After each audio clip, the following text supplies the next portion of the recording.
kono jentite non kon do wadi sibe immi parce que goddo ara do joni sikka ko speculation mo ne wadde ma ko extrapolation ko andugol mabbe video mabbe partage dama Oustaz Taibou kabe tolo de Oustaz Taibou woli konko yewti don andini hakkunde jawdi ndin e nundangal e succès on ko nundangal neddo hani subagol puisque non kambe be yidon wajara attack on image do yaltiti be andi conséquence dun don do fuddi tumbe yimmibe yebe tolo e nokku go be jetti téléphone mabbe on be nange makko jentite non ala 35 minutes ko 41 minutes et quelques woni vidéo on few mi nabanay non ka 35 minutes jentito do non Oustaz Taibou bay yetto yi misal wowli fi goddo si innama immo darano da dina kan si innama haldama haga si sewti itto e gongol non tigi saloroy to non jentite non yewtere nde be wadi don den de Oustaz Ibrahima ko jabo to ko yeso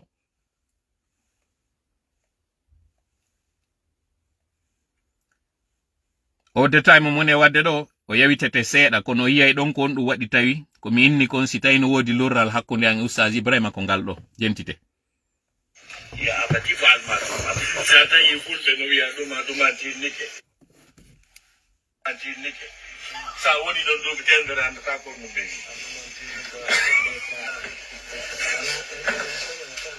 du itembe dere sa gente ke don and ta ko no be woni de a duma tinike nani na ko no firi ya abati fa alma to ma kama to ma kama bani yo ngala majhul oman dong ufai dong kunai ufai ala dong habis kung kali ko he kunai ufai dia di kudu ina de dinga tawa fai don tawa pero ni ul bini awi an garo don nan mi ai ko de nai ufai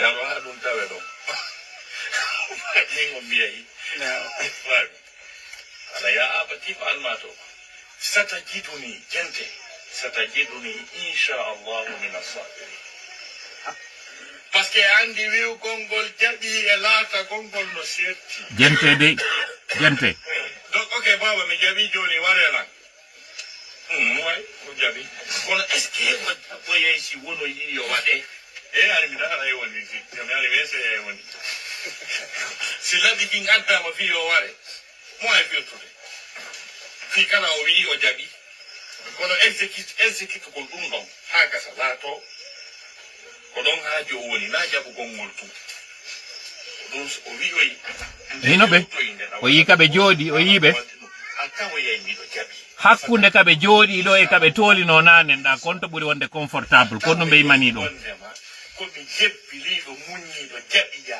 hisa tawe hebi do doftino hande da wiya do bi to mada akamen to kona ko to mi andiri anna to mi sa goddo wiya bi to mo yeya to na ala sa ko maro bambe to goddo ne di mi to mala e lei ge na ge wulde wido nange no wuli ano ikasa ko maro ko wiya ta alla wi yo mi hisse ala yitere de fanda ne nyande ne Allah ko ni on ne pai ko nyabi tay Allah subhanahu wa ta'ala ko da e mabbe kambe di donon ko be jabu ko be jebbilo jentite no Allah dali falamma aslama ndebe jebbili no kam putale ko goto wiya yo hisse ko hanno ari aslama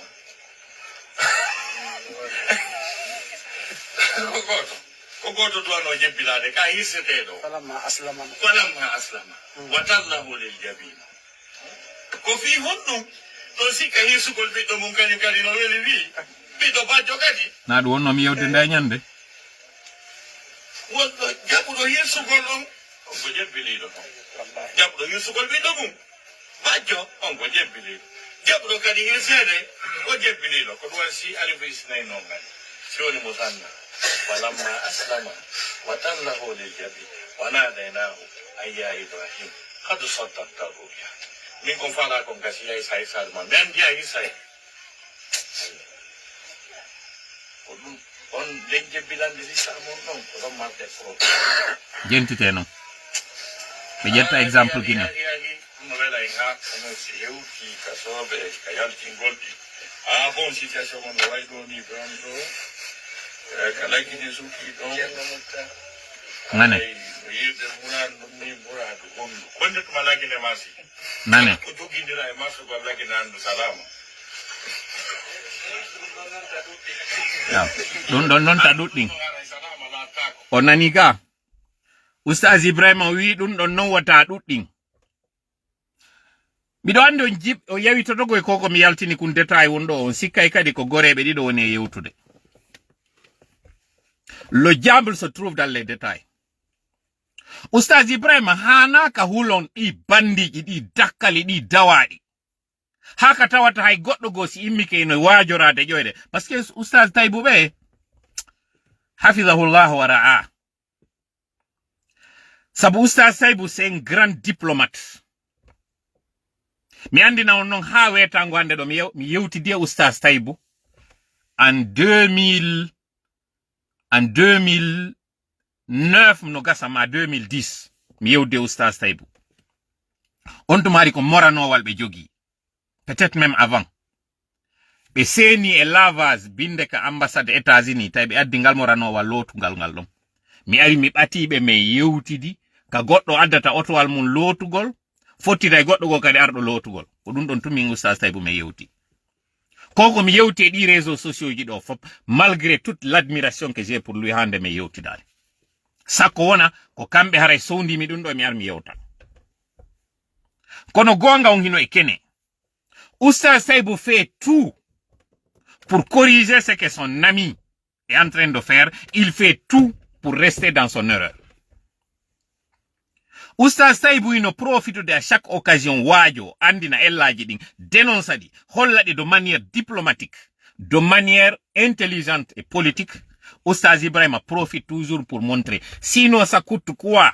O exemple ngal misal ngal Oustaz Taibou ƴetti ɗo wiugo ngol lagine gibi wi'a ko lagine marsali fi on ɗum ɓe inani ɗum ɗo wata continuer mi landike on ɗum ɗo on Oustaz Ibrahima miɗo jaɓi ɗon gandiɗi miɗo jaɓi on daranike ka dina kono ko on ɗum ɗo nafi ko darani ɗon ka dina ɗo fop si tawi hande ɗo gonga on hiɗon wakkili suuɗugol mo hara on joɗaki on jaɓali kadi hay goɗɗo wowla mo fiitum dankagol wallitoɗi dakkali ɗi dawaɗi ɗo yetela ene onon idon sikka on lutta yo aduna kay don sikka koko won don suudude do nange jungo wawai suudude nange on fala wiude wonde ma hande lagine no regili on jabali koko Oustaz Taibou maki do be jonni ngal misal do gibi inna lagine ko lagine o ella do on jabali awa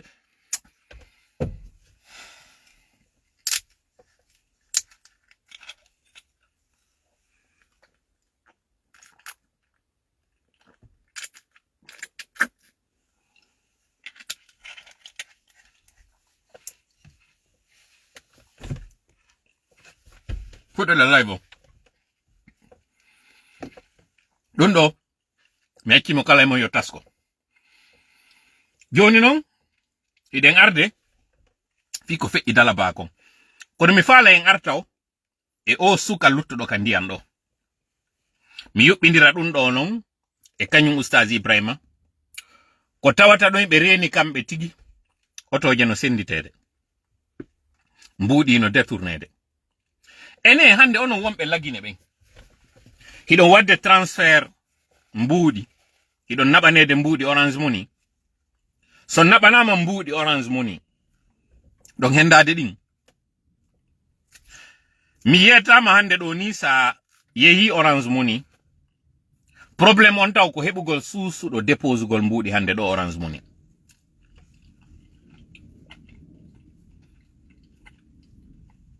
ko goɗɗum woni e wadde ɗo goy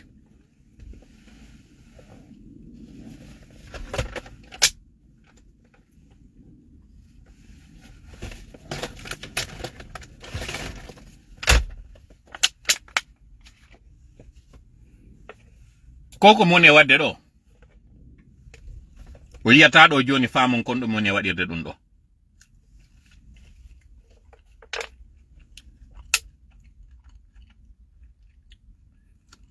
nduba nanar num ñaami ɗo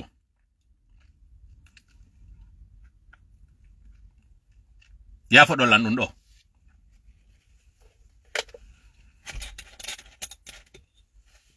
o jimo mi yari ɗo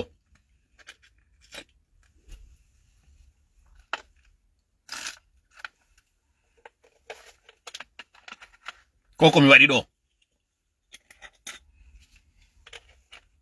ko nyamete mi wadi nder do ka ko ndiyan kadi ni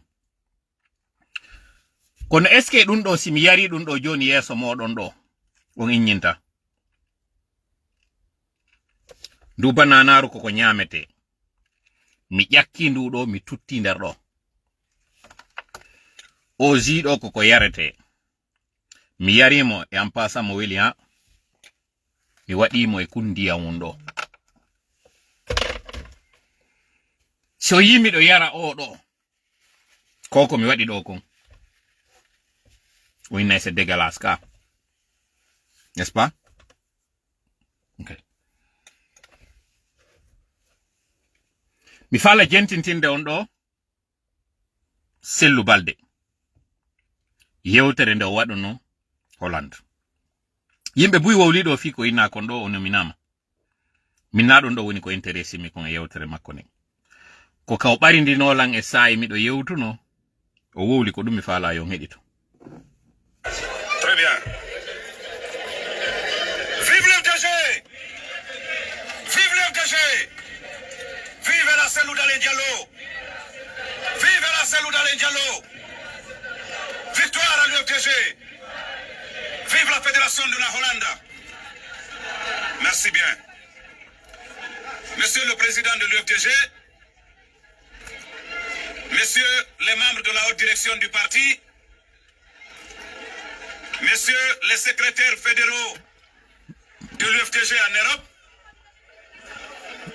quand j'ai cité les membres de la haute direction, c'est valable pour les membres du bureau exécutif national, parce que c'est la haute direction du parti. Mesdames et messieurs les responsables des différentes fédérations, sections et comités de base, chers responsables et membres des différentes associations sociales, communautaires et culturelles évoluant en Hollande et en Europe,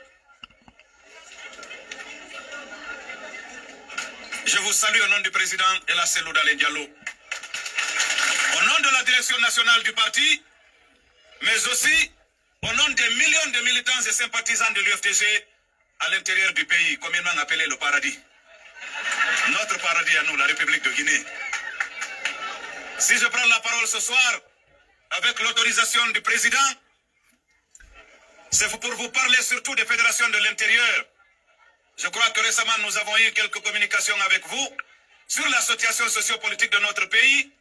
Mais quand le président Cellou Dalein est là, c'est la voix la plus autorisée qui maîtrise mieux que quiconque la situation sociopolitique de notre pays. Et donc ce soir, et vous, et moi, et nous tous, nous allons l'écouter pour qu'il nous parle de la Guinée, qu'il nous parle de notre parti, qu'il nous parle de la situation sociopolitique de notre pays. Mais avant, en tant que coordinateur des fédérations de l'intérieur, laissez-moi vous dire que je suis fier et très fier d'appartenir à l'UFDG. Et je suis sûr que vous l'êtes aussi. Fier pourquoi? Parce qu'il y a moins de mois, j'étais en mission du président et de la direction nationale à l'intérieur du pays pour organiser les congrès électifs pour renouveler les mandats des bureaux fédéraux. L'engouement, la constance des militants, la mobilisation, la loyauté, la fidélité autour des valeurs, idéaux et principes défendus par le président et le parti, cela m'a réconforté. Parce qu'avant qu'on nous quitte Conakry, il y avait des messages alarmants pour dire venez, venez, venez. Il y a eu assez d'intoxication. Le CNRD est en train de nous déstabiliser. Des ministres sont recrutés, comme vous le savez, uniquement pour ça. Mobiliser des mouvements de soutien ça et là. Mais soyez rassurés que la base de l'UFDG, elle est intacte. Elle reste mobilisée. Elle reste déterminée à accompagner le président Cellou Dalein Diallo à la magistrature suprême, à Sékou Touréa. Il n'y a pas de doute. Et j'ai été également émerveillé de constater qu'au niveau des congrès que nous avons organisés, qu'il y a un engouement de cadres en fonction au sein de l'administration guinéenne aujourd'hui, qui se sont bousculés, qui se sont battus jusqu'au vote au bulletin secret pour briguer un poste de secrétaire fédéral ou un secrétariat au niveau des bureaux fédéraux de l'UFDG. Et ça, c'est rassurant. C'est rassurant quand on sait que dans notre pays, il y a des formations politiques qui peinent à convaincre même des citoyens de porter leur effigie ou leur t-shirt. Alors que nous, du côté de l'UFDG, la demande est totalement supérieure à nos capacités de produire des t-shirts ou des casquettes. Andi ton non kanko Sellu Balde do ko kanko ardino fédération intérieure. Fewndo do ko lontimo ko monsieur Abdoulaye Ba Kindia Pita. Nde yewtere ɗo ko juin, début juin, mi sikki ko entre le 1er et le 2 juin 2024, monsieur Sellou Balde waɗi nde. Jentiteɗo non min geɓal angal e nder nde yewtere ɗo ko yewti ko. Mi heɗintina on ɗo non, ko ɗum o waɗi yewtere e balɗe ɗo, kaw joƴƴinaka jullere makko. Jentite. Ce qui est également très réconfortant. Et quand j'ai fait un petit tour pendant mon séjour ici, j'ai fait un peu la France du côté de Toulouse, pas la grande France de la capitale là-bas. J'ai fait un peu l'Allemagne, la Belgique, mais j'ai été également très réconforté de constater la base, qu'elle soit de l'intérieur ou de l'extérieur, elle est unanime, constante, que celle de l'Enghase Kouturea. Ko ɗo non inni wo, kuɗol gotol, si inta suudu huɗo. Kono si warñakere nde yehi, suudu ndundu siyay. Ko kanko no wiɗo, wonde ma base on no souteni Sellou Dalein. Jentite lannali. Et ça, c'est extrêmement important. C'est extrêmement important. Ce que j'ai envie de dire avant le président, avant le coordinateur des fédérations de l'extérieur, c'est qu'il y a quelques petites communications qui m'agacent un peu. Parce que je l'aime. Quelques petites communications qui l'agacent un peu. Di non communication ji, no anda kombo woli din. Jentite non kon don di wi. Si on y prend garde, si on n'est pas assez vigilant, que nous sommes en train de faire un peu le jeu de nos adversaires. Je l'ai dit partout où je suis passé, c'est seulement pour l'UFDG, ou bien à côté de l'UFDG, que tu entends plan B, plan C. Ou bien, on va changer. Qu'est-ce qu'on va changer? Qu'est-ce qu'on va changer? On va adapter nos stratégies à la conquête de Sékou Touréa. Mais que cela soit su et connu de tous, Sellou Dalein est notre président, Sellou Dalein est notre candidat. Ko forowol banana non mi waɗi ɗo. Parce que mission makko hina e hunde sina jonnidirgol e juuɗe associé jo makko nun ka kaso kanko Usu Jiga ɓe lanni to non hande kadi mission maɓɓe mo fuɗɗino nun gibi 2020 kaɓe wonno ka kaso fewno ɓe nadano ka kaso alliance mo ɓe waɗi duno on kamɓe tawnoɓe ɓen si coup d'état waɗano natoyo ɓen nun ka gouvernement retard mo retard jo ngande o ari ɗo nde yewtere ɗo ko winde ko juin 2024 o aroyay ɗo non ɗe balɗe ɗo o arda e discours keso wi'ugol wondema UFDG ino landi changement malgré o jonnama kaw hilno mi waɗanayi ɗo non pause mi andinayi acceta o lanni to ɗe yewtere ne. J'ai parlé avec un très haut cadre, un député français il y a 2 ans. Il m'a confié ceci. Andi ton non Usu Jiga ko kañum e français ɓen wonno yewtude ka wonno ka kaso ko français ɓen jonnonomo immunité parlementaire ɗuma kan wonno consulaire ɓe jonnimo protection consulaire plutôt o yaltinaka kaso o naɓa ka hôpital kanko waɗali kaso ngon kanko Usu Jiga oɗo non kadi comme par hasard no yetade woko député français jo wowlanimo alors qu'il n'est pas français kanko Sellou Balde o wowlali ko tawata haray ko cadre ɓe guinéen ɓe wi'i woko ka député jo français jo mo joɗodi e mum yeeti mo fi Alhaji Sellou goɗɗum jentite non. Il dit que dans la région ouest africaine la Guinée est le pays le plus chanceux. Il dit pourquoi je le dis? Parce que c'est en Guinée qu'il y a un homme politique, un opposant, mais en même temps un homme d'État qui, s'il prend le pouvoir à midi 30, il connaît c'est quoi la priorité. Yo yalto yeto on kombo ni on politicien jo wowlana non ko waddi kon on politicien jo fo ko andi ko ɗum ɗo woni probléme on ka UFDG ko yiɗi ɗon ko waccoɓe on ko yiɗi ɗon ko aroɓe wowlana on ko falɗon nande ko na aroɓe holla on ella on oɗo ñande o waɗayno o discours makko ɗo a Holland Eindhoven ka yimɓe ɓen kellanno mo nden ñande ɗon ino andi ko tola wonano ɓari ndede wonɗo wiide plan B plan C hari on anda wondema hari nden ñande gi gangu wi ɗo kangi joɗodi kon e muɗum oɗo na e dowru tum ko gangu wi parce que gangu ko yari ƴakku bonna ƴakkira noon à l'intérieur ko tuma gayni wuɗude few unoyo noon nde wotere ino ɗo gangu wigo mais ce n'est pas tout lannali jentiteɗo o ko wi ko wondema oɗo député jo innimo Alhaji Sellou no andi fi ko wiyete gouvernance o wi ko député o wi ko un homme politique opposant ko kanko ɓeyti ɗon homme d'état on politicien jo on mo wimo yewdi e mum ko be wadi Alaji Sellu ko éternel opposant. Alaji Sellu wataye on duma don ko opposant o lutti fo kanyum kadi ko jogi. Alaji Sellu wo c'est le meilleur opposant. Kala hebudo Alaji Sellu comme opposant an o lamu mada ngongu timmi. Dun do kadi mo hanu no wolde dum. Haraw haadali wiugol do tum o yewtidi e goddo o wacci Alaji Sellu yetike mo dun do. Mo hanno kadi kanko Sellu Balde wowlugol ko wadduno ko on député jo fow hollugol ngol non ellaji di Alaji Sellu wondi di. Pay on wowli on atu on qualité mo Alaji Sellu jogi. Kono andi ni manque de stratégie mo Alaji Sellu jogi on kanko Sellu Balde hanno lannito yewtere nden o wowladi o beyti don di non kanyum kadi yo yani din Alaji Sellu comme ella. Pourquoi? An Sellu Balde hanno ka wonda ansansude do jama on wacci Alaji Sellu hanno wowla kadi ko wadduno da kon fow e on ma bembe on da yewdude mu yetoda be manque de stratégie mo Alaji Sellu wondi o. Pourquoi? Kono menen aro ben do wadak be si men adi me yewti ko ndarete ko men adi me yewti ko na aro be wacca on e kene yaaka gundo nanga wowlugol dim bondi. Kala ka yido mi woli do e kene ko dum kadi mi woltay gundo e hore Alaji Sellu. Il n'a pas de stratégie. Yo welu mo mettata. Il n'a pas de stratégie. Et il n'a pas de bon stratège.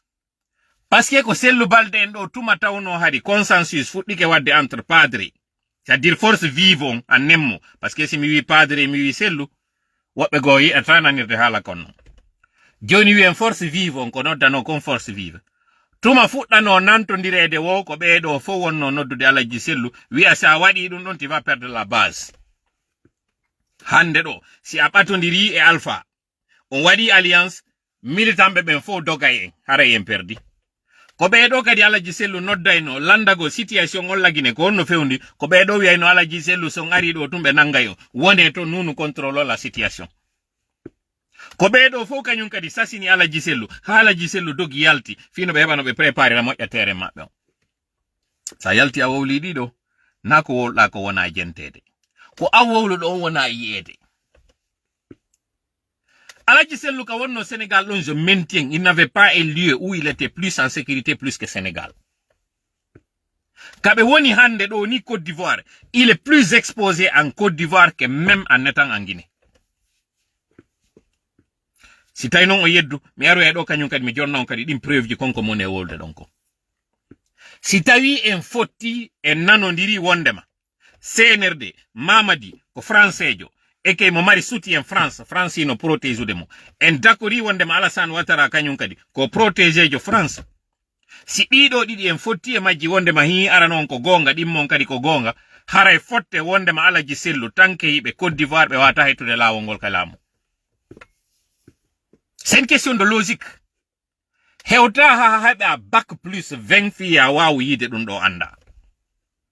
Mi andina non ko min ati arde jodo ka réseaux sociaux yido andina Alaji Sellu dogino Sénégal yehino nokkugo ndenyande mi wolano peyo. Mi andina on kanyum kadi kabe woni don ndu suudu ndube jonna on otowal ngal be jonna on chauffeur jomo be wadana e on agent de sécurité jomo be jogi don ko agent be secret be wonbe gollande France tawbe quotidiennement be randa e compte e makko kanko Ouattara kanyum kadi randa compte directement e dum e service de renseignement français. Tanke hibe nden nokkure don kala mo be hebi visit ardo tawibe be tirodi e makko photo be yewtidi e makko kala appel mo be décrochi ka der auto ngal be jonna don comme véhicule de commandement kambe be holi hoddi hande do ni il est en protection, il est en sécurité, il a des privilèges yobe andu hay ndu suudu ko wona yewtede der mayru ino anda. Pour preuve échange wodi ko me wadidi on échange mo mi wadidi don mi additana mom dande kad na Alaji Sellu wadi on échange don jonni yimbe. Ko moni arde mi wowla do ko fiyo jama on fop andu ko fewndi kon andon ko e nder ngayka hondu wondo o yidata non ko mi wolata kon comme j'ai dit. Ene onon on pose ali hore mon question ko no tawiri idi mi woni wolde din do fop mi yewta e fima jidi aroya kono lannali jonnon heditoden do bay o nomama kanko Sellu Balde e on post mo noma do mo tawata mi commentata mi fala hedintinde on do yewtere nde o wadi den nde o fewtini ba wuri o inni kanko e bawuri be waddinde yewtere nami wowli nde ko kanko Sello Balde wowli jentite 37 secondes. Je voudrais également adresser mes sincères remerciements au premier ministre en chef du gouvernement, M. Amadou Riba, pour m'avoir proposé à ce poste et pour son soutien indéfectible. Je le dis sans démagogie, parce qu'avant cette proposition me nommant comme ministre de la Jeunesse, il y a une année, M. Amadou Riba avait également proposé des responsabilités pour moi. Qu'il en soit. Kono Sello Balde wiɗo wo o weltanike ardiɗo leydi ndin kanko andi kombo woni o weltanike ardiɗo gouvernement on ɗum ko Wuri Ba Kiña monsieur Bawuri o inni ko weltani non monsieur Bawuri ko parce que monsieur Bawuri propose mo e on poste gouvernement ɗo wokono jama on andu hitande ɓawo ɗo hari kañum monsieur Bawuri proposanino mo fayin poste andi ɓeyni pullo Fouta wota haɓɓo mo yewte tu so yewti on famotira yafo ɗon noon andi no mi huɓɓini o toon ɗo ko climatiseur o won ɗo nande ɗo ni no waɗa yiltitoɗen noon ɓaawo ennan ɓaawo ɗo nous sommes au mois d'août supposing ko mois de septembre supposing kanko mois de juillet woni ka nde yewtere ɗo waɗa andi si a ƴetti probléme lagine on de manière séparée a yuɓɓindirali a sikka e lagine ala probléme sa ƴetti yewtere politicien ɓe ɓen fop no ɓe didori de manière séparée wasi yewtere nde ɓe waɗi wo ko nden ɗon tun a yuɓɓindirali nde wondego a wata yitude probléme force amen on noon ka frappe ko ɗo woni si une fois a waɗi goɗɗum no noton nous regardons la chronologie sa yewtitoyi men compara e konko wolnoɗa ɗo e ko wolnoɗa ya quelque temps nde yewtere mi adi on heɗitinande ɗo ko congrès waɗuno ɗon Eindhoven en Hollande entre le 1er et le 3 juin 2024 soit un mois à 2 mois de juillet parce que ko juin juillet monsieur Sello Balde ɗo hanki waɗi yewtere ñande ɓe joƴƴinaynomo ka jullere makko nde tawata mi sikki ko jeudi ɓe joƴƴinimo u ko vendredi o inni monsieur Bawuri jonnimo o poste ɗo kono hari proposanimo ya ennan auparavant o poste gollidugol kañum kadi e maɓɓe yiltitoɗen ennan on juste si wiyama ennan no wawi wonde lebbi sappo e ɗiɗi no wawi wonde lebbi sappo e tati no wawi wonde lebbi sappo e nayyi goɗɗo o yewti mi ɗannina goɗɗo iniɗo le climatiseur dérange Alpha Sow mi ngule ko mi ngulete ko je vais baisser la vitre desira o côté ɗo ko to diesel mi jogi ɗum ko yafoto ennan ko kanko wowli ɗo e namin si on nanali mi yiltito kañum kadi e yewtere makko ne parce que le diable se trouve dans les détails. Au premier ministre chef du gouvernement, M. Amadou Riba, pour m'avoir proposé à ce poste et pour son soutien indéfectible. Je le dis sans démagogie, parce qu'avant cette proposition me nommant comme ministre de la Jeunesse, il y a une année, M. Amadou Riba avait également proposé des responsabilités pour moi. Il y a un an, M. Amadou Riba avait proposé des responsabilités pour moi. Il y a un an. C'est un petit mois de juillet. On en a moui, parce que juillet, c'est soit un mois après quand on a dit que l'Europe fouti Europe. Be darti be ni plan B ala. Be dauta ala jiselu hoto ya se kuture ya. Soit exactement 3 mois gibi kanyum Bawuri onoma ka poste makodon parce que andintine Bawuri ko mois de mars woni ko noma comme premier ministre avril mai juin.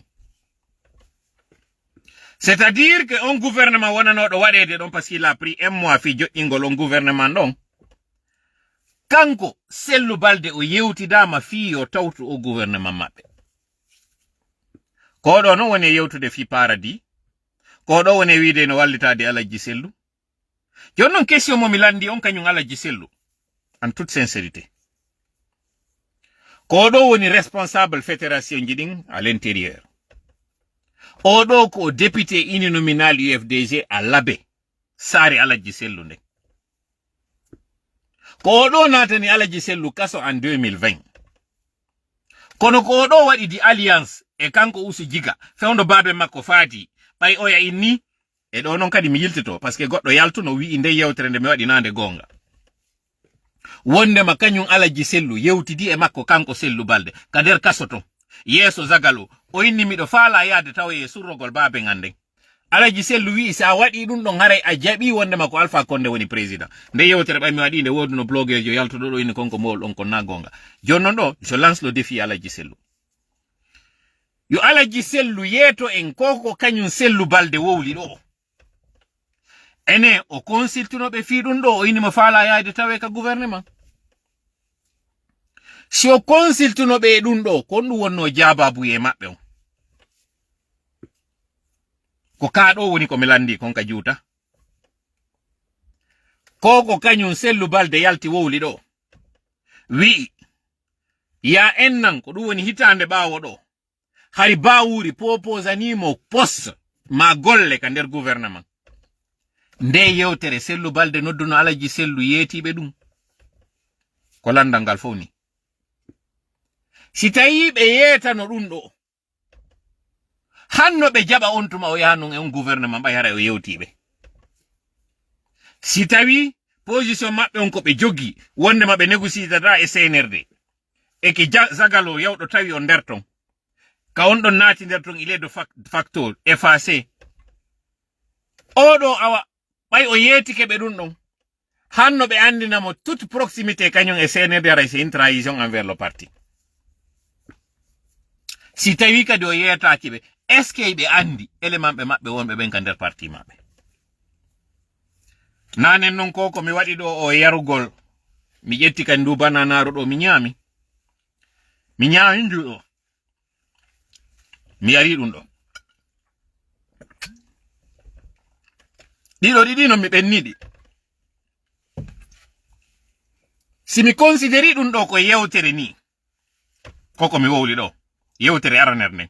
De Sellu Balde wowlno nden endoven. An Holland. Mi consideri dum do. Yewtere de wowli nden fawndo innano be mawbe ben sampirin be jabi otowal. Dido didi. Mi hawtindiri yewtere nden Holland. Yewtere nden ko kumpital ko fuuta ka meden media interview no be wo. Dido didi si mi hawtindiri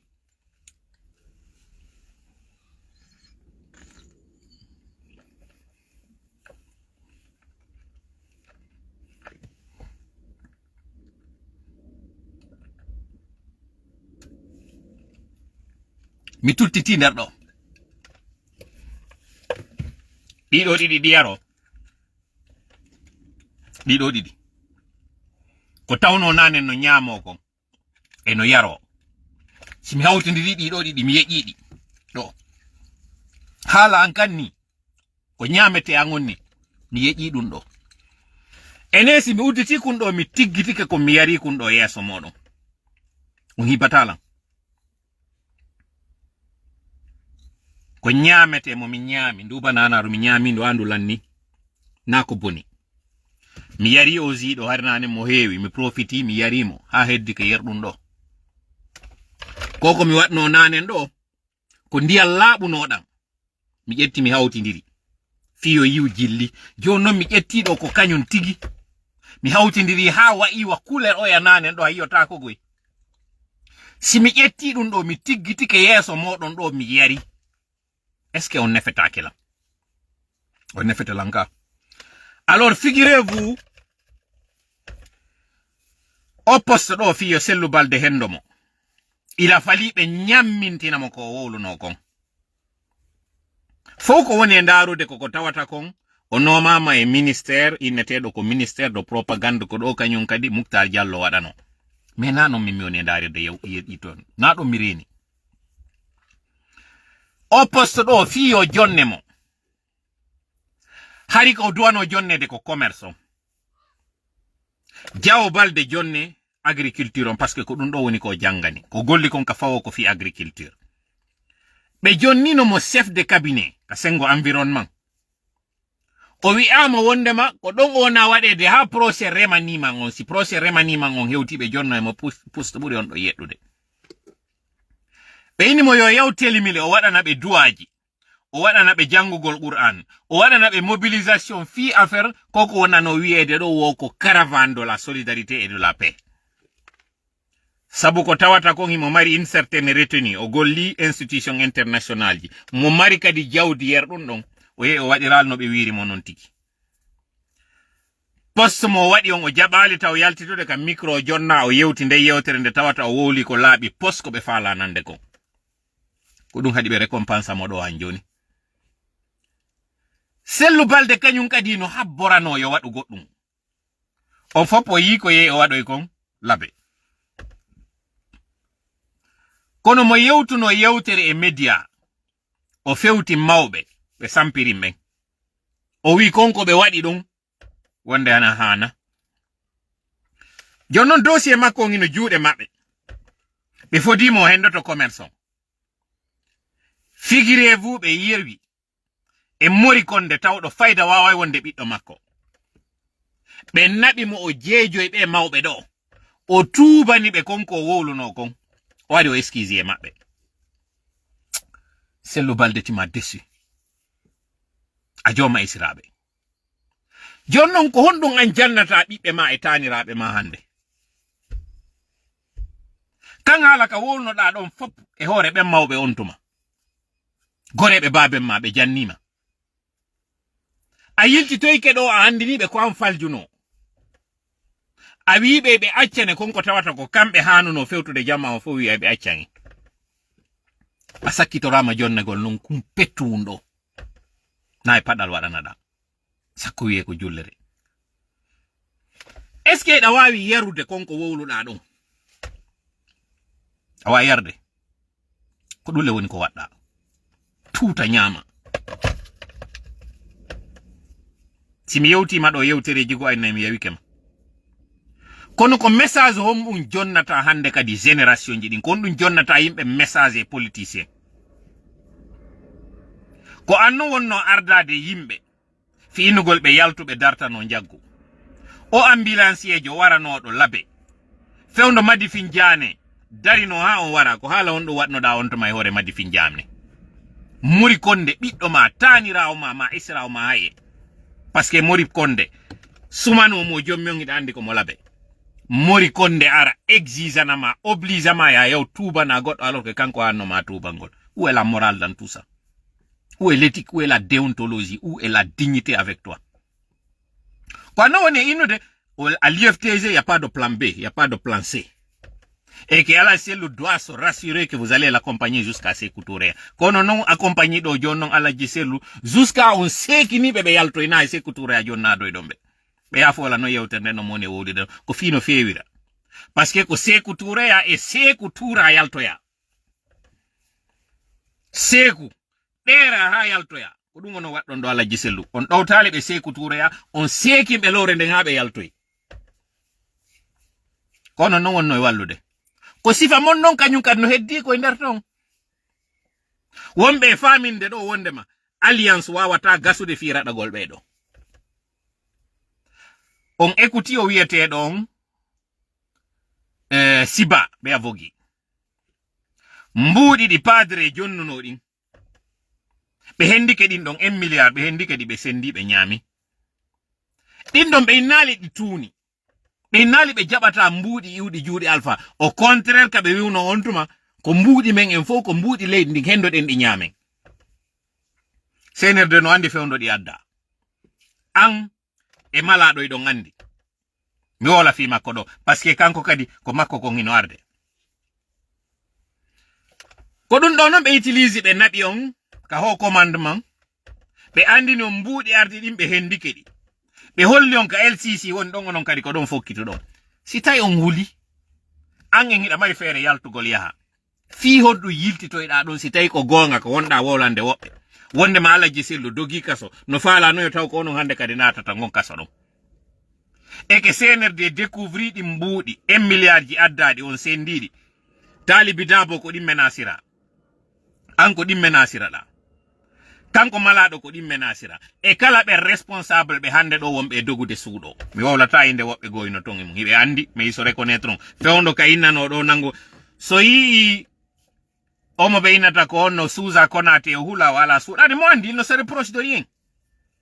Be wona be wiete do na de douane go CNRD wi ambe be woni nangude be fo ils ont fait quelque chose. Mais il y a quelque chose que CNRD wawa rewtiranta be. Exemple Aliou Ba on ino do o bonna fuskono be yettibe nabo imo ka kaso. Kono kambe do be subike wo fi dadugol kaso ngon ko be marchand dignité ji mabbe dimbe wadana CNRD ko faala ko. Évidemment si coup de temps wadano kanko Sellu Balde kanko Zagalo kanko oya honno e ma honno Freso Julde e kanko Alpha Bouakar kanko Thiangel ils étaient 7 ko duwanobe tawede gouvernement mo tawaton Alpha ino wadde on ka gouverner autrement. Kono mene yaltintinande di fu ko gonga on ko doy yirtomo. Fewndo mi insistuno min ni Sellu Balde no hani immade wowla ko feƴƴino kon ka kaso ka o salino wowde ɗon ko ɗo mi andi complicité makko. Jonnon c'est que je ne comprends pas. Kono Alaji Sellu andi ɓeɗo ɓe trahisino mo gibi ka nder prison. Parce que Alaji Sellu wata wiide hendaki accès on décret wonanoɗo e signede pour appartenir au prochain gouvernement. Don le premier ministre ko te Alaji Amadou Thierno do timbi Madina. Alaji Sellu humpitike ɗum ɗon hagasi kono ɓay kudeta waɗi ko yewɓe fottito e makko kanko Sellu Balde à l'étranger ici en Europe ɓe moƴƴintini comme si de rien n'était. Ɓe accidi kañum kadi e poste makko o continue ɗon. Où est la vigilance dans tout ça? Aw kom faala en wiude Alaji Sellu wata wullir goto hande ɗo ka woni heɓude kon. Wata responsable jo goto kañum kadi wullir ɗo wiya ko CNRD mako oɗo. Tanke on waɗali sincérité et cohérence dans vos luttes on sonjoto sonjon kañum kadi ɓeɓe. Rolan on non ko argol puccita ɗiɗo. Rolan non ko argol holla ɗum ɗo.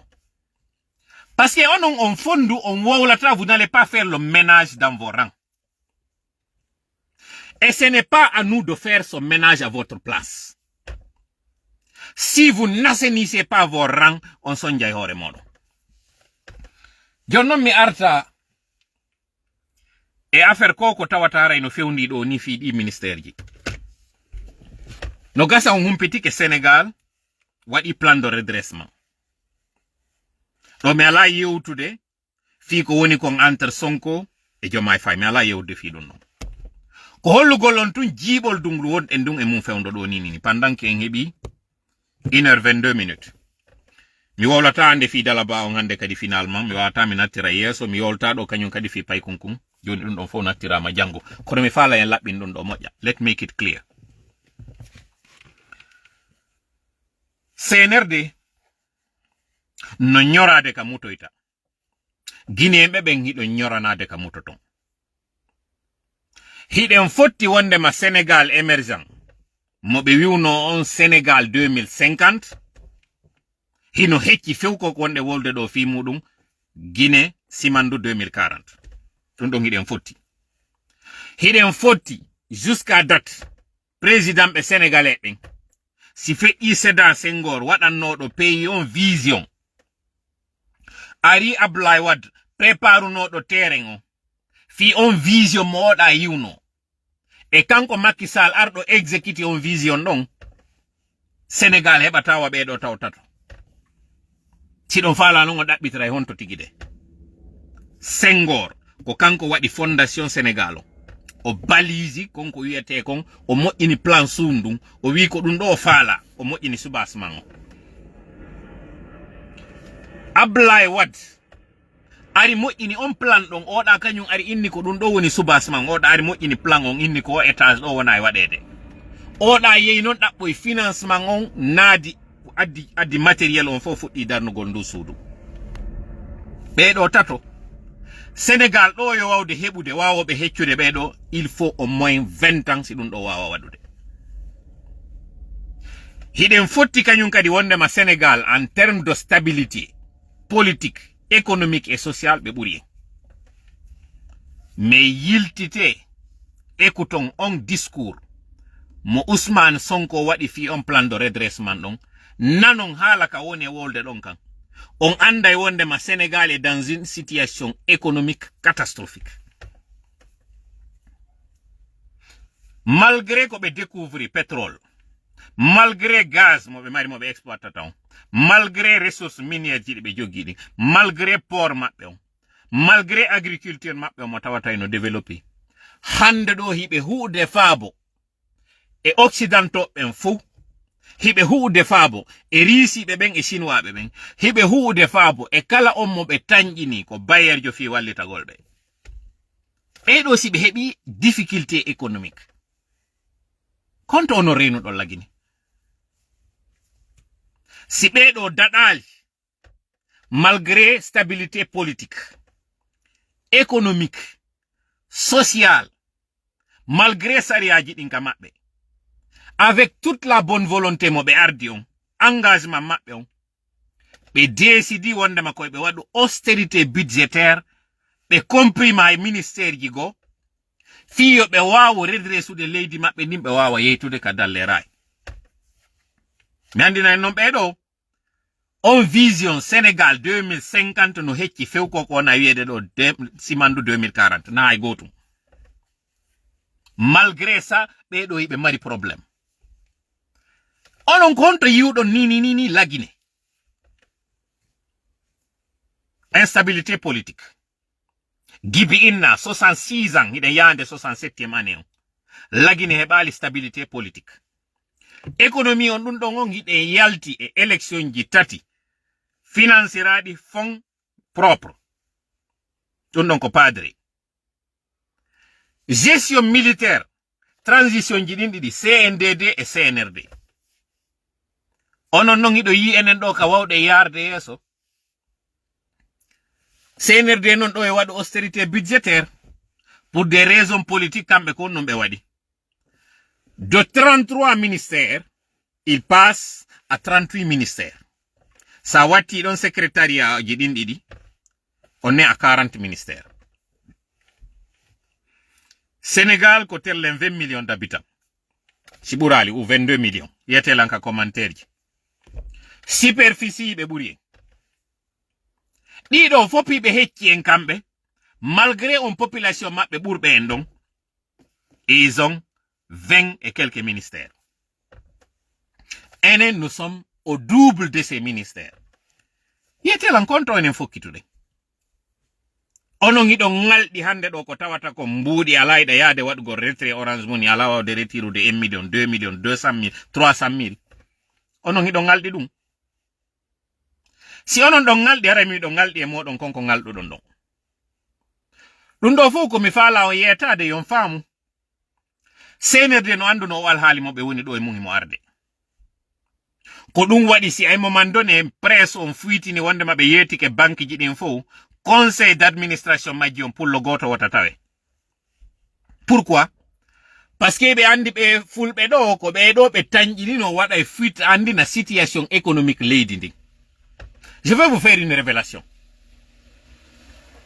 Ɓe inni ɓe maintenir les mêmes personnes pour les mêmes ministères, n'est-ce pas? Ko kan haala ɗon ɓe wi.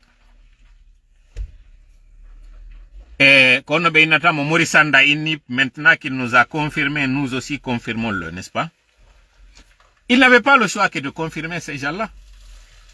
Parce qu'ils ne veulent pas que ces gens-là partent avec les secrets, c'est-à-dire la sécheresse des caisses, la crise économique, la faillite, la banqueroute. Woɓɓe go adde avec une bonne volonté ɓen ɓe ara ɓe tawa les ministères sont vides, kono ɓen ɗon kañum kadi hikkata ɗon, c'est de démissionner. Ko woɓɓe go ɓe anda ɓe waɗani ngantayru ndum ɓen yo ɓen arnatu kañum kadi tawe. Wonɓe ɓe nder ton haarino kof ronkino kof. Ko mi non e wowlande ɗo kon non ko billadi nafsi biyadihi. Ministère monastère mo ɓe inni on wo ko affaire étrangère on. wallahi ɓay ɓe naɓi ɗi kitji ka ambassade ji ɗi ɓe naɓi ɗin ɓe yaaɗi ɓe piiti ɗi juuɗe maɓɓe ɓe ni débrouillez-vous nous n'avons aucun argent pour faire ce recensement ko wallahi mi woni wolande à quelques exceptions près ɓe yoɓani ɓe billet d'avion hébergement maɓɓe pour certains kono koye hoore compte ambassade ji ɗin e consulat ji ɗin mo kala e maɓɓe wonno en charge si ɗon faala noon nodde wonɓe toon ɓe landoɗon ɓe mo faala ɗo je vous fais le défi landeɓe ɓe fop tous étaient offerts aux frais et aux charges de représentation diplomatique mbuuɗi ala few ɗum ɗole ko oɗo ministére innete no tawa e ɗin wiyeedi privilégié ko ɓe innata kon ministère des affaires étrangères ko oɗo woni interlocuteur entre monde extérieur on c'est-à-dire financement extérieur on e koko innete ko leydi ndin ko oɗo woni vitrine on ko oɗo woni médiateur yo si oɗo non tigi heɓali kaalisi jonnaka mbuuɗi ko ministère hombo ono yiwɗon hino mari kaalisi o yii ka finance windani banque on tigi yo walluɓe ɓe heɓa impôt on de je voulais dire ka impôt on windani budget on kako finance on inni ɓe ñawle men mbuuɗi impôt ɓe tawata ɓen ko ɓeɗo ƴettata mbuuɗi ɗin adda jonna ɓe recette ji ɗin ko ɗo natirta ɓeɗo yeyi waɗi lete wi ko min naɓuno kon ka juuɗe mon jonniteme c'est à dire muudo ma men addanno on men artitani muudo on minen tigi men ɓillike ha joni ko on muudo mo men ittunoɗo menen kadi men handi e muudo ndi leydi ɗo yetelan konto ndi fokkiti ene onon iɗon sikka ɓeɓe sortoto kawnon ɗon sikka ɓeɓe daɗay CNRD ino faala suuɗude on fure moɓe tawata ko ɓe sakkitorta ko yawgol ha o fure luuɓa jamma on ara tawta ɓe ɗon e o fure on non fure ko koko ɓe tambi ɗo kon non ko onon non woni jogiiɓe baape ɗen plus vous attendez plus vous faites durer cette situation plus elle va pourrir encore davantage ni ɓe wiide ɓe addi conteneur ji ɓe joƴƴini de wo ko so on ko caché on woni ko heddi fiyo ɗin conteneur ji fuɗɗo distribuer de fiyo mbuɗi jonne c'est faux. La réalité elle est tout autre mi wolani non nde ñande problème mo ɓe mari di on e FMI on e mi waɗa ɗo kadi deuxième pause on e l'avant dernière Sénégal e wiyede ko ɓe sérieux ko ɓe bon élève hiɓe mari stabilité c'est à dire ko gouvernement eli woni ka maɓɓe FMI on refusaniɓe prêt. Did you guys hear that? Mi anda so nani moƴƴa ko mi wowli ɗo kon joni. Sénégal bon élève. Un pays en état de constitution qui a découvert des ressources, des minéraux rares, convoités, dont le président a même été reçu à la Maison Blanche. Fonds monétaire international on jaɓanali ɓe konko ɓe landi ɗum parce que ko mbuuɗi fiyo ɓe yoɓi to ñamale. Ando non CNRD est dans une situation plus catastrophique, plus grave que Sénégal. Where do you guys think that we're going? Do you guys think that we're heading somewhere? Hiɗon sikka en fokkitino kugo. Ene ɗon sikka koko jama woni yoolade ɗo ɗan ndiya wonɗa yoolude ɗo cuuɗi. Lagino no yoolade ɓuri ko ɗan ndiya woni yoolude yimɓe ɓen kon. Si on nanali ɗum ɗo moƴƴa mi yewta on. Si on famali ɗum ɗo mi ɓangina ni non. Commerçant jo toñirtake ɗum ɗo. Opérateur économique jo toñirtake ɗum ɗo. Et en passant parlant d'opérateur économique, ko ɗon woni dernière pause on. On nani ko Abdou Latif Ba waɗi révélation fi konko ɓe innata omo ɓe innata ko Dahlala jeyɗo CIAO. Ɓe jonnitimo monopole makko on. Ɓe jonnitimo privilégie makko ɗi marnoɗi. Andi ton non CNRD ko atino wadde geste ɓay ɓe ari ka laamu ko wi'ugol ngol ɓe kasude monopole on. Fi on ɗum parce que on tuma ko njulaɓe ɓen ɓe wonno dragude mbuuɗi ala. Ɓe dragi ɓe njulaɓe ɗo ɓe inni ɓe kaasi monopole on ɓe jattimo juuɗe janamɓe ɓen ɓe jonniti guinéenɓe ɓen. Fino ɓe heɓira on tuma mbuuɗi ɓe faalaɗi ɓe relanci activité ji maɓɓe ɗin. Ɓe yeyino non joni ha ɓe gayni darade ɓe ɓiiri joni ɓe njulaɓe ɗo fo joni ɓe ɗo ko dogugol ɓe tuwoni. Be yetto imbuɗin ka banque centrale ɗiɗo kanyum kadi ɓe kaliɗo njulaɓe buy. Ɓe oblige ɓe njulaɓe ɗo créyugol o angle ɓe inni ɓiɓɓe maɓɓe so waɗali ɗum ɗo men sonja industrie ji moɗon ɗin. Ɗum ɗo mi wolwani non ɗum ya 4 mois auparavant. Ɓe tawi ɓernde maɓɓe ɓuttal ɓe ɓe fermi ɗi 1000 et quelques unités industrielles ji ɗo fu ka jabagol lan. Ɓe taw ko France 24 ɓe yata ɓe jaabo ɗum ka hono TV5 ko non ɓe tawi wo ɓe yaw ɓe jaabo yolan ton. Ɓe organise o documentaire o publi reportage maɓɓe ɗon tawɗo ko tenté de mensonge. Ndaron ɗo yurmami onon ɓe njulaɓe saliɓe tawtude. Wallahi ɗo yurmami. Ɓe ari ɓe yetike journaliste ɓe TV5 ɓe wondema ndiyan ɗan ko ɗan insalubre. Ɓe ni wo ɓe waɗi test ji ɗi yaltinde wondema ndiyam moɗon ɗan ɗan laaɓa. C'est simple. Mi yewta ɗo Alaji Usman, Alaji Sonoko. Mi anda kono ɓeynete mi sikkide ko Alaji Sonoko tum. C'est plus facile. Israɓe ange. Hiɗo mari kalisi moƴƴi Alaji en. Hiɗo mari ɗan ndiya wiyeteɗan Salam. Alaji Muttar Sagalle, Alaji Mama Sagalle kadi no mari o koya e ɗin ndiyanji ɗon fu. Ɗon mari feere. Fiyon ɗum o yata laboratoire ji wondi Europe ɗin. Onon kadi lando ɗon. Publi reportage. Yidon e France 24 yawon e ɗin unité ji yadon e échantillon wo ndiyan. Yawon waɗon analyse to yaltinon ɗan ndiyan ɗaɓe inni on ɗo wonde mayɗan mari bactérie ji. Fiyon ɗum o watta ɗum pour ne serait-ce que laver votre honneur. Parce que ce que vous ne savez pas, si relance on négocie, il n'en demeure pas moins que l'entreprise est perdu réputation magion. Que wondema c'est des eaux minérales insalubres. Eaux minérales insalubres. Konon tuwa e jabude dun do lagine. Wobe ni do Alaji Masaliou, justement Alaji Masaliou Sonoko. Kenyeko, plus facile. Hiɗon mari kalisi on naɓi ɓiɓɓe mon ɓe jango yiɗon andi ko ɗum woni impact mauvaise publicité, impact diffamation. Ɓe toñiri on ɗo ɗi unité ji moɗon ɗo fof ɓe ndaari ɗon unité tawɗo wo forage on ko takko hurgo woni takko latrinji ɓe waɗi ɗum yaltinama TV5 jama on fof yi fi justifiugol ka ɓe ɓiƴiri on ɗo par ce que ɗon andi onon ti ko fi mbuɗi. Pourquoi vous ne faites pas un droit de réponse? On a dit, analyse, vous faites analyser cette eau par des laboratoires étrangers indépendants. Fion non wata ya des ko entity Pasteur. Sénégal, on a wataki. Ben on wada.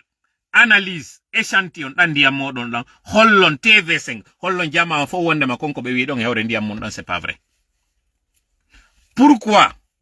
On yetali ndian danka ed ka seg.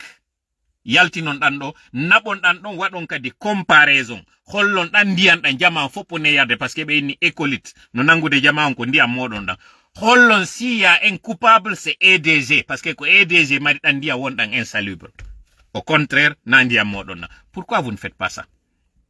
Je vais dire cette partie en français. Vous qui êtes opérateur économique, et là je vais m'adresser aux médias étrangers, en l'occurrence TV5, je voudrais, là, je vous autorise, vous qui coupez mes vidéos pour les partager, je vous autorise à prendre cette partie. Coupez-la.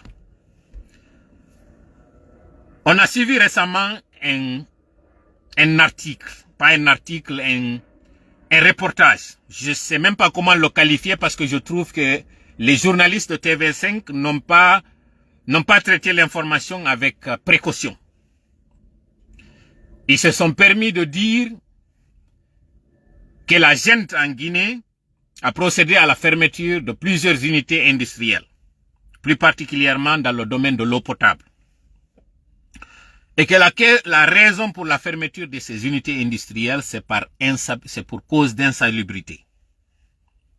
Ils ont montré un cas isolé d'une personne qui avait son industrie à la maison. Et que ce forage duquel venait cette eau était à côté d'une latrine. Ce qui d'ailleurs pour les géologues, on sait que la terre, c'est un très bon filtre. C'est-à-dire que nonobstant la proximité entre une latrine et un forage, la terre constitue des sédiments qui font que le filtre, il est automatique. D'abord, la nappe phréatique, malgré tout ce que nous avons comme pollution sur la surface de la Terre, l'eau que nous avons sous la nappe, dans la nappe phréatique, c'est de l'eau potable. Malgré ça, vous avez gobé, vous avez accepté de partager cela pour justifier cette action du CNRD. En réalité, qui ne vise qu'à intimider, à imposer à ses commerçants, à ces chefs d'entreprise de venir négocier avec eux et leur donner de l'argent. C'est la crise économique. C'est le sauve-piqueux. Donc le CNRD, après avoir intimidé ces opérateurs économiques, après avoir soutiré de l'argent de ces opérateurs économiques, procède maintenant à la méthode forte. Celle de fermer les unités pour pousser les opérateurs ou les propriétaires à venir négocier. Toute unité qui voudrait voir, tout propriétaire qui voudrait voir son unité relancée doit payer des montants faramineux. Et vous, dans le traitement de l'information, vous avez vu la femme qui était en train de défendre son unité et vous n'avez donné la parole qu'à ceux-là qui prétendent que c'est pour des causes d'hygiène qu'ils sont en train de fermer ces unités. Alors, entre cette eau dite minérale, propre, et l'eau des puits, et l'eau des robinets, est-ce que vous avez fait, vous, votre enquête? Et est-ce que vous avez, c'est vrai qu'à la fin de votre reportage, vous avez parlé du cas de cette insalubrité de l'eau. Mais si, réellement, la démarche était cohérente, si réellement le CNRD était dans un souci de protéger les populations de ces maladies, pourquoi il ne devrait pas commencer par cette eau qui est celle qui est consommée par toute la population? Je parle là des robinets. Parce qu'en Guinée, tellement que la pauvreté est là, boire l'eau minérale, c'est un luxe. Ne boivent l'eau minérale que ceux qui sont estimés être nantis, que ceux qui sont dans une situation économique confortable. Alors, entre cette minorité de personnes nantis et cette majorité pauvre qui consomme ces eaux de robinet, parfois même les eaux de ruissellement, si la priorité ou le souci du CNRD, c'était de regarder la santé publique, pourquoi il ne s'attaquerait pas à ces eaux de robinet? Si la démarche est sincère. Entre ce qui est un luxe et ce qui est à la portée de tout le monde, qu'est-ce qui devait être la priorité? Je vous pose cette question, vous qui êtes des médias, vous qui avez couvert cette information, vous qui avez vu que cette information, elle n'est pas du tout fondée et que c'est de la manipulation. En fait, ne faites pas de la légèreté en traitant l'information. Vous connaissez très bien que les faits sont sacrés, c'est les commentaires qui sont libres. Vous le connaissez très bien, ça ce sont les b.a.-ba du journalisme. Malgré ça, vous êtes... Et d'ailleurs, vous n'êtes pas posé de question pourquoi est-ce que ces gens-là se sont préparés pour vous accueillir et traiter ces informations avec vous, alors que la Guinée a d'autres problèmes. Vous avez vu récemment le cas de ces inondations en Guinée. Et vous savez que ces eaux d'inondation se retrouvent avec les eaux de robinet. C'est-à-dire que les tuyaux qui alimentent les foyers sont des tuyaux qui sont par endroits enfouis dans la terre et qui sont dans un état délabré, qui sont parfois percés, et cette eau de ruissellement se mélange avec l'eau de robinet et tout cela se retrouve dans les foyers. Bonjour les dégâts. Les cuves dans lesquelles ces eaux sont emmagasinées pour ensuite être distribuées à la population sont dans un état piteux. On ne parle pas de tout cela. Posez-vous des questions, puisque l'Union européenne parfois procède à des appels d'offres pour justement réparer ces systèmes d'addiction d'eau. Posez-vous des questions, combien de fois l'Union européenne finance ces projets d'addiction d'eau. La SEC. Je me rappelle parce que j'avais participé à une ouverture de dossier d'appel d'offres en 2000, si je ne m'abuse, en 2008-2009. L'Union européenne était celle qui avait fait l'appel d'offres pour aider la Guinée, afin que le système d'eau potable soit assaini. Et j'imagine que depuis 2008-2009, il y a eu au moins 4 appels d'offres depuis. Parce que c'est par des lots. À chaque fois, on cible une priorité et puis on dit de la régler. Et ce sont ceux-là qui viennent s'attaquer à ces opérateurs économiques qui essaient de combler et de faire en sorte qu'au moins que ceux qui ont les moyens puissent acheter de l'eau potable. Mais là, le CNRD s'attaque à ces unités industrielles parce que ce sont des moyens, ce sont des proies d'abord faciles et c'est un moyen efficace pour soutirer de l'argent de ces pauvres commerçants. Vous, commerçants, maintenant, ça c'est le fruit, c'est la conséquence, c'est la résultante de votre complicité avec le CNRD. Lorsque nous vous avions dit qu'il ne faut pas soutenir un tel régime, voilà maintenant ce qui est arrivé. Mais là, pendant qu'il est 2 heures, presque 2 heures de temps, qui me fout au life do. Mais fil lo kanyun kadi. Si o yahali pore daka, fi darto ya golbe wambe ka daka jiton. On dako ito dem pore jiton paske on darta no ki dem wonnobe ka daka ji. Mi fillo. Son imma ki noti don kame noddi on kon. Darta gol CNRD. On wono e bembe tawata hande kadi ko onon tun e CNRD e mabbe woni dartondirde menen me yaado amen do. Ça ne vous coûte absolument rien. Mi wi ƴiƴe Allah. Yiite Allah. Hayre Allah. Hoyre Allah ngo cippiro amen. Ko landa ɗon wo, ko dartagol ɓeɗo ko heddino kon ɓe gayni yanude liɓenɓe ko heddino kon.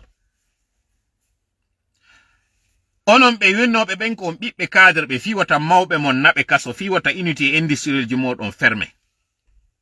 Si on wallidiri yeɓe ko onon adoto hewtude mo yo suka wiyeteɗo ɗo onno Keira.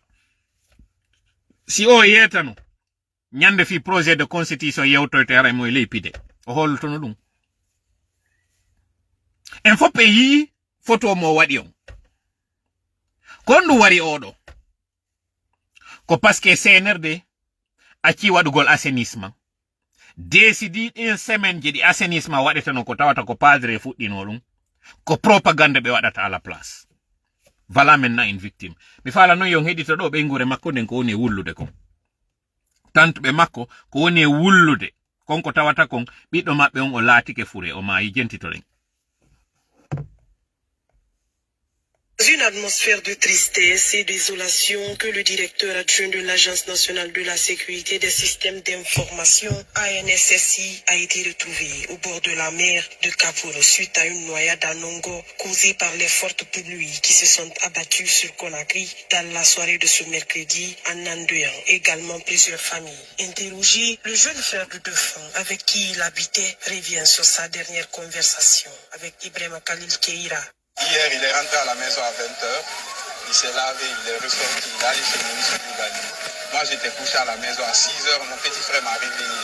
Il dit, le grand n'est pas encore rentré, il n'a pas l'habitude de rester dehors jusqu'à l'heure là. Il a dit, certainement, comme il pleuvait, il a dû rester quelque part pour attendre que la pluie cesse. Et en même temps, il m'a dit, mais il y a des gens qui disent qu'il y a une RAV4 qui est dans le pont.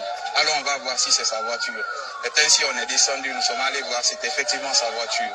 Et son corps n'était pas dans la voiture. Dans sa prise de parole, la tante du désormais ex-directeur adjoint de l'Agence nationale de la sécurité des systèmes d'information, ANSSI, n'en revient pas. La voiture était là. On est venu, on a trouvé la voiture. Lui-même n'était pas là. Après ses soeurs, elle était partie chez sa grande soeur. Elle est partie là-bas. Il y avait une grande pluie. On dit qu'il n'a qu'à laisser Bédi qui va rentrer. Il est venu rentrer dans l'eau, mais là c'était trop tard. Inconsolable, cette autre tante du défunt n'a pas manqué de formuler des mots de prière pour le repos de l'âme de son neveu.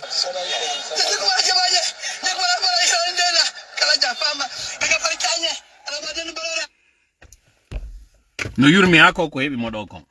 Wallahi ne mo yafomo. Là, vous allez comprendre la douleur des familles qui perdent un des leurs. Je ne vais pas amputer toute cette responsabilité à cette victime. C'est un jeune qui est parti à la fleur de l'âge.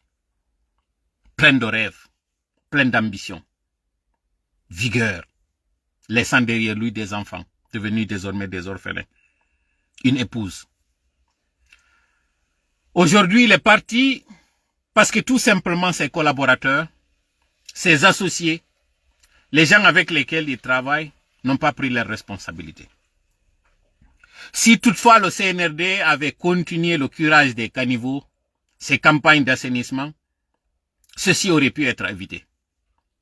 Si le CNRD avait surveillé l'urbanisation du pays, en n'encourageant pas eux-mêmes ces constructions anarchiques, parce qu'aujourd'hui, il faut le dire, si le prix du ciment est passé à est devenu incontrôlable, c'est parce que le CNRD fait cette course effrénée dans l'enrichissement et le blanchiment d'argent.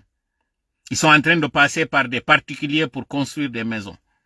Parce que ça constitue pour eux le refuge, une façon pour eux de faire des activités dans le pays. Lui, aujourd'hui, il est parti. Et son cas est médiatisé. Et dans cette médiatisation, on a vu sa photo où il détient ce projet de constitution qu'il défend. D'ailleurs, cette institution, l'Agence nationale de sécurité du système d'informatique ou d'information. Voilà cette agence qu'on pourrait accuser d'être au service du CNRD pour contrôler les échanges d'informations. Dans information, nous avons la presse, nous avons le digital, nous avons tout cela. Ces écoutes téléphoniques, c'est le directeur général adjoint, le DGA. Quel est le rôle que lui il jouait? Je ne saurais vous le dire. Mais le rôle de son département, on peut spéculer là-dessus. Au niveau du digital, ce sont eux qui s'occupent de cette image du CNRD. L'information. Censurer celle qui n'est pas bonne et promouvoir celle qui est bonne pour le CNRD. Quand vous êtes en train de maquiller la réalité du terrain, vous êtes en train de faire croire à tout le monde que tout va bien, vous risquez de vous retrouver dans cette situation qui est la réalité. Vous avez beau à vouloir masquer la réalité du terrain, à embellir la situation, à faire croire que la Guinée est dans une situation bonne, Dieu n'est pas du tout injuste. Voilà que c'est tombé sur un d'entre vous, malheureusement, comme je dis encore une fois, j'insiste, que c'est une victime collatérale. Et si toutefois vous ne prenez pas garde, vous pouvez vous retrouver dans cette situation. Parce que le châtiment, quand il vient, il ne considère pas tel ou tel. Que vous soyez de près ou de loin associé à quelque chose, ça peut vous être fatal, ça peut vous être catastrophique, ça peut vous être préjudiciable. Vous avez vu maintenant cette douleur, vous êtes en train de pleurer. Parce que l'un d'entre vous est parti. Imaginez-vous qu'il y a une perdue qui a perdu 4 membres de sa famille. Le sieur Kamano, qui a vu 5 de ses enfants. Vous êtes en train de pleurer un adulte, ce qui n'est pas moins. Imaginez maintenant la douleur de ce père de famille, qui a entendu ses enfants crier « Papa à l'aide ». Papa, viens nous aider. Papa, nous ne savons pas nager. Papa, au secours. Jusqu'à ce que finalement l'un appelait l'autre, le papa n'entendait plus ses enfants. Parce que mort noyé. Vous êtes en train de parler aujourd'hui de ces orphelins qui pourront continuer. Mais regardez la douleur de ce père de famille qui va enterrer ceux qui devaient le succéder, qui devaient être ses héritiers demain. Je ne suis pas en train de faire de la comparaison, je ne suis pas en train de banaliser une chose par rapport à une autre. Je suis juste en train de vous expliquer la peine de ces populations. Et là, nous ne parlons que de la gestion actuelle. Nous ne parlons pas du futur catastrophique que prévoit de faire le CNRD. La photo, ce projet, ce chiffon de constitution que détient M. Ibrahima Khalil, paix à son âme, est déjà source de conflit. C'est problématique. Parce que ce document, il est celui qui va servir de moyen au CNRD pour rester au pouvoir. Et son département est celui-là qui est utilisé pour asseoir la dictature du CNRD. Lui, il est le directeur général adjoint. Aujourd'hui, il est la victime. Vous voyez la douleur, vous êtes en train de le pleurer. Savez-vous combien de familles ont pleuré les leurs depuis que le CNRD est là? Imaginez-vous la douleur de ceux qui ont perdu les leurs à Zérékoré. Encore une fois, j'insiste. Ce n'est pas remettre le couteau dans la plaie et je compatis à votre douleur, mais je profite de cette douleur pour vous appeler, pour attirer votre attention à songer à celle des autres, maintenant que vous l'avez vécu. Maintenant que vous l'avez expérimenté, maintenant que c'est devenu chez vous, est-ce que vous avez imaginé en décembre dernier toutes ces familles qui ont été endeuillées parce que le CNRD était en train de préparer à l'époque ce qui est en train d'être aujourd'hui dans un document. À l'époque, ce qui est là aujourd'hui, c'est le préalable à ce qui va venir. Ce que vous avez subi là, c'est la suite de ce que vous aviez vu sans rien faire. Ce que vous aviez banalisé et que vous aviez estimé que ça n'arrivait qu'aux autres, c'est ce qui vous arrive aujourd'hui. Et donc, par conséquent, ceux qui sont en train de voir aujourd'hui, comme vous aviez vu hier ce qui s'était passé, risqueront eux aussi de subir ce que vous êtes en train de vivre aujourd'hui. Vous voyez donc que les choses ne pardonnent pas entre elles et que les choses sont liées. Si toutefois votre victime aujourd'hui s'était réveillée pour dire ce qui s'est passé là, c'est injuste. Ces enfants-là ne devaient pas périr. Ces adultes-là ne devaient pas périr. Le CNRD ne doit pas du tout faillir à son engagement. Si telle avait été la position de votre garçon, si telle avait été la position de vous-même, les familles aujourd'hui victimes, je parle de vous, parce que vous au moins, vous êtes à la fois victime et auteur, par ricochet, parce que votre défunt garçon était membre justement du système, un membre très actif du système. D'ailleurs, il y a des images de lui dans d'autres événements. Il y a des interventions de lui dans d'autres plateformes où il était en train de vanter ce document. Il est en train de vanter le CNRD. Il est en train de vanter les mérites. Où il est en train d'appeler ses travailleurs. Il est en train de les inciter à être debout, à aller dans les campagnes pour faire ces caravanes de paix. Ces audios-là existent. Lui, aujourd'hui, il est victime du système qu'il était en train de défendre. Voyez-vous donc que ce système-là n'est pas bon. Il est mauvais. Et que ce que vous soutenez aujourd'hui peut être à la base de votre décès demain. Comme je dis encore une fois, ce n'est pas remettre le couteau dans la plaie. C'est profiter de cette douleur que vous avez pour vous appeler à réfléchir sur celle de ceux-là qui l'avaient subi. Et donc, par prévention, que nous soyons tous ensemble pour chasser ce CNRD. Ne pas le faire, c'est être complice de ce qui va vous arriver demain. Parce que lui, de quel côté nous allons le mettre? Une victime? Ou bien un bourreau qui a subi ce qu'il avait préparé? Je sais encore une fois, comme je dis, c'est douloureux. Et que les enfants là devenus orphelins n'avaient pas à payer pour ce qui s'est passé là. Peut-être que lui-même n'avait pas à payer. Mais maman dit, depuis que cela est arrivé, qu'est-ce qu'il a fait? Est-ce qu'il a organisé un deuil? Si vous aviez exigé à ce qu'il y ait un deuil à Zérékoré, aujourd'hui, il allait être dans l'obligation de le faire. Mais puisqu'il ne l'avait pas fait pour 300 victimes, il ne va pas le faire pour 30 victimes aujourd'hui. Le 10e ne va rien lui faire. Pendant ce temps, les Djibas sont en train de distribuer des véhicules. Des véhicules 4x4. Avez-vous imaginé un peu? Ibrahim Khalil est tombé dans une embuscade naturelle. D'abord, qui est la conséquence de ce châtiment divin et de la responsabilité de ce système qui ne regarde que ses ambitions et ses intentions, qui va la tête baissée dans le guidon vers ce qu'il sait que c'est une catastrophe, vers ce qu'il sait que c'est une calamité. Il faut utiliser les enfants, les adultes, tout le monde pour les induire en erreur. Et vous voyez tout cela. Et vous ne pleurez que lorsque cela vous arrive. L'avez-vous maintenant vu?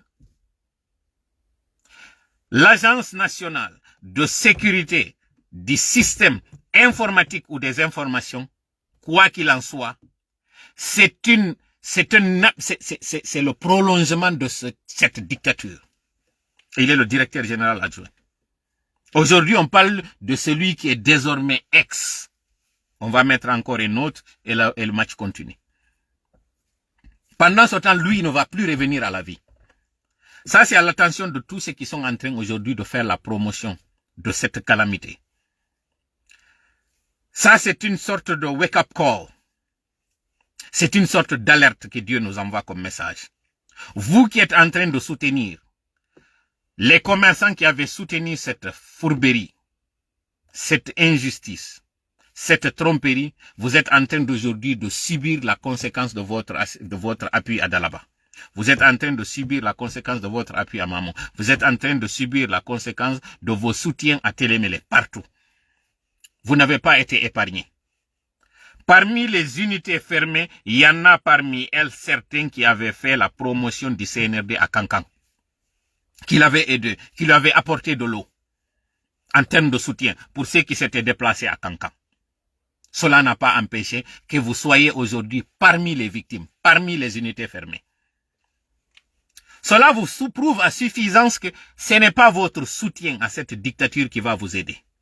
Par contre, le fait de vous lever avec nous comme un seul homme, c'est ce qui va faire stopper cette saignée.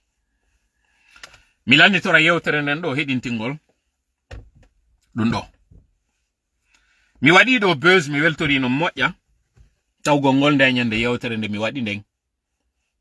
Goto arali yani mum. Mais c'était bien quand même. Go parce que ko waɗino kon Dalaba ko waɗino kon New York ko waɗi jama on intéressa ki buzz amo mi wolno on ko tay mi fodi mi adda mi heɗintina on ɗo audio. C'est bien quelque part si min dari parce que yiɗuɓe lamɓen tigi tigi ɓe yaltali ɓe kongimmi yewtere. Ça c'est bien, ça c'est une note très positive. Mi heɗintina on ɗo yewtere. Andinen non kañum oustaz Abdoul Majid no mi wiri non. Ɓe rétablisama. Ɓe wattama ka position maɓɓe. Hara jentite ɗum ɗo.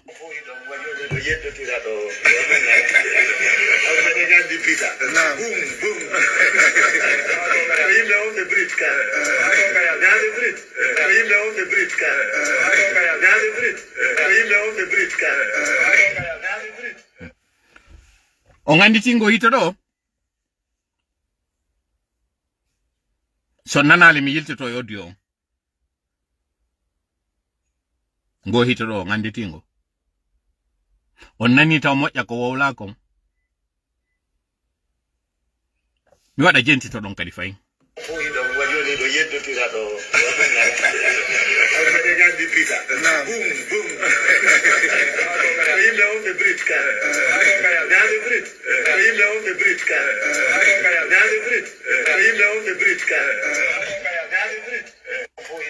Ko hito on boni. Ko hito on bonan ɗon ɗo andituɗon ɗo. O wowlo ɗo inni Peter. Ko Brit. Ko hito on boni. Womnoɓe landade ndeya ñande ɓen inna ko ɗum firi Brit. Ko yimɓe gerente ko ɗum woni Brit. Brit ko ade waɗo gere. Mo tawata bum bum no ɓe wiri non. Gere. Waɗo gere. Wonɗo violent ko ɗum woni Brit. Mi waɗa kañum kadi heɗito ɗo moƴƴa yewtere nden.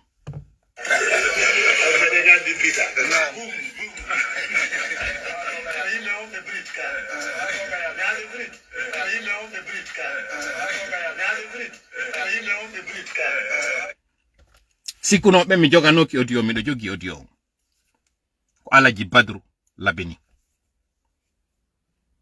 Woɓe non aray ɗo joni nawo ko tricas ko hito ngo waɗa ɗum ɗo ni na tricas. E miɗo jogino kadi audio miɗo jogino kadi vidéo nde ñande. J'ai fait exprès. Ko forowol banana ngol mi feri kono ngol permetti lan kañum kadi wawgol andugol jama o yiya kañum kadi yado l'espoir. Hari ko mi habbino ko yimɓe ɓe yaltu nanga wiwgol ko ni o wowlirta. Wiyay mo jogi pijo jogaki fus semmante mi uno e ka commentaire Hawa Diallo. D'ailleurs miɗo yurade ma ɗum en passant ko korɗo an ay ko yetti Diallojo. Karo inni wo tolatima dessus. C'est pas grave. Blocalma parce que mdo andi ko sana ko yagal wadirda. Et c'était fait exprès. Kono ari mdo habbino yo yimɓe yaltu. Critique am mi surtout yuno ɓen no habbi yo mi yaltin. Et ça ce n'est qu'une partie. Hein. Jonnon anditen Oustaz Abdoul Hamid sanctionnama fiɓe inni enen labe koye jamfante. Même si sanction on hande ittama hein, o ittama. Mais jentite nde yewtere ɗo moƴƴa Alaji Badru Peter hay sino be woni yewtirde non be kirdina wonno be ya kanyum kadi wonno kirdinede non ka gangonal be adori yugol bum bum de dirwi gongol gere on bumsum on ko pita andira gon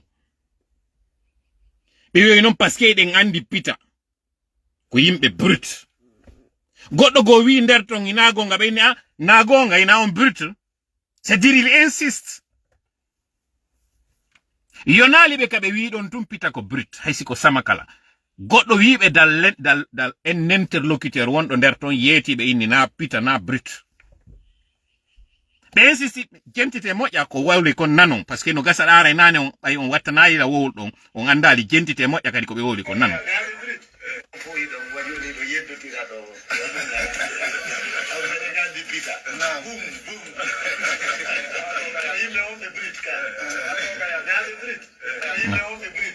ko yimbe wonbe brut ka ko yimbe wonbe brut ka goddo wi ina gonga be ina gonga ko yimbe wonbe brut il insiste apita ko kirdi minon yurmi mi kadi en même temps bay mi wi nde nyande wonde ma mi jogaki audio on je l'ai plus et si vous avez fait attention mini je l'ai plus ça veut dire je l'avais mais j'ai fait exprès goddo tawado e ben ciappande jeedido parce que ko non o présentoriam o inni mo tawano e ben ciappande jeedido sanctionninobe alaji Abdul Hamid o geri ha humpondiri joginobe o addanimmi vidéo on sikugol mi jogaki mo o addanimmi fiyo mi fijin alors que je l'avais. C'est-à-dire dun do fo no holli ha honto Alaji Badru même dans son propre camp il n'est pas aimé. Dans son propre camp. Collaborateur be makko ben tigi sikugol mi jogaki o audio wallahi mi do joginomo. Ndanyande kam yari mi jodi do min je l'ai plus, j'ai fait exprès. Parce que non seulement mi do anduno que la sanction allait être levée. Et non mi wiri non mon objectif était de montrer que si mi lansani be défi on tum be retira. Be jogoto dom c'est-à-dire be maintenay position mabbe on nyande vendredi feƴƴuno do harana o do waya feƴƴuno do. Il était question yobe ittu sanction on be wawa arde ka juulirde juula. Dun do ngari yewtanoma pression mo waddon hari dun do yewtanoma c'était déjà acquis. J'ai fait exprès. En venant dire ici, si nous wadali be rétablir ce il s'est tapé la poitrine. Ben ok, John Hande kadi bay tola wi dun nous n'allons pas faire ce qu'il a dit. Mais ce qui est drôle, c'est que wondu be mon derton à la minute me sont en train de me remonter des informations. Donc je savais que cette sanction elle allait être faite. Elle allait être faite. Ko seedu den ko émotion on wondon o wadirde.